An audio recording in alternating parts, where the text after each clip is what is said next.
и абсорбцията на глюкозата.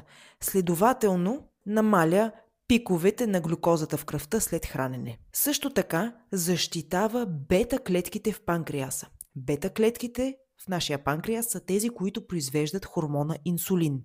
Инсулина, както знаете, е много важен, за да може глюкозата да влезе, например, в мускулните клетки и за да може да се използва от тях за енергия. Спекулира се също, че консумацията на антоцианини намаля риска за развитие на хипертенсия с цели 8%. А при хора, които страдат от метаболен синдром или имат хиперхолестеролемия, проучванията показват, че консумация на сок от арония или екстракт от арония могат да имат благоприятен ефект върху нивата на триглицеридите и на ЛДЛ холестерола. Това е лошият холестерол. И също така за неговата оксидация.